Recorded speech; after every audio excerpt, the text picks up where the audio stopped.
Israel और फिलिस्तीन के बीच जंग बंद हुए अभी कुछ ही समय हुआ है, लेकिन खबरें आ रही है कि हमास ने एक बार फिर से रॉकेट बनाना शुरू कर दिया है और कहीं ना कहीं एक किस्म से कहें इजराइल के लिए गंभीर चिंता का विषय है। तो चलिए आपको खास रिपोर्ट में दिखाते हैं कि आखिरकार हमास का अब अगला प्लान है क्या। इजराइल पर हजारों की तादाद में रॉकेट की बारिश करने वाला फिलिस्तीनी उग्रवादी गुट हमास एक बार फिर से तबाही मचाने की तैयारी में जुट गया है। हमास ने इजराइल में ज्यादातर हिस्सों में मार करने में सक्षम नए रॉकेट का प्रोडक्शन फिर से शुरू कर दिया है।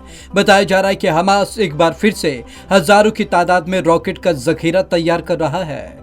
हमास कर रहा हजारों रॉकेटों का निर्माण। तासनीम न्यूज एजेंसी ने हमास के राजनीतिक ब्यूरो फतेही अहमद के हवाले से ये जानकारी दी है। कई दिनों तक चली बमबारी और हमले के बाद इजराइल और फिलिस्तीन के बीच मिस्र की मध्यस्थता में पिछले दिनों सीज फायर समझौता हुआ। अहमद ने कहा कि हमारी फैक्ट्री और वर्कशॉप ने एक बार फिर से अल कदस और तेल अवीव में नेतन्याहू की कट्टरता को रोकने के लिए हजारों रॉकेट का निर्माण शुरू कर चुके हैं। हमास ने दागे 4000 से अधिक रॉकेट। हमास ने इजराइल के बीच 10 मई को उस समय भीषण संघर्ष शुरू हो गया जब पूर्वी यरूशलेम में अरब मूल के लोगों और इजरायली पुलिस के बीच कोर्ट के एक आदेश को लेकर झड़प शुरू हो गई थी। इस आदेश में फिलिस्तीनी परिवारों को शेख जर्रात से जाने को कहा गया था। इसके बाद हमास और इजराइल की सेना में भीषण संघर्ष शुरू हो गया। इजराइल का दावा है कि हमास की ओर से 4000 से अधिक रॉकेट दागे गए। 11 दिनों तक चला था संघर्ष।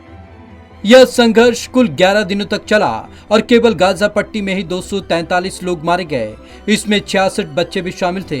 इजराइल के भी 12 लोग मारे गए। एक भारतीय नर्स की भी इस हमले में मौत हो गई थी। इजराइल डिफेंस फोर्सेस IDF ने स्वीकार किया कि फिलिस्तीनी आतंकियों के साथ हुई झड़प के दौरान उसके डिफेंस सिस्टम ने खुद के ही ड्रोन को मार गिराया था। UAV को पहचानने के लिए व्यापक फेरबदल करने की तैयारी। इस एल्बिट स्काईलार्क ड्रोन को इजरायली सेना की ही एक विंग खुफिया जानकारी जुटाने के लिए इस्तेमाल कर रही थी, जिसे आयरन डोम बैटरी ने हमास का रॉकेट समझ मिसाइल फायर कर मार गिराया। इस घटना के बाद से इजरायली सेना में ड्रोन ऑपरेशन और दुश्मनों की UAV को पहचानने के लिए व्यापक फेरबदल करने की तैयारी की जा रही है। Bureau report, Punjab Kesari TV.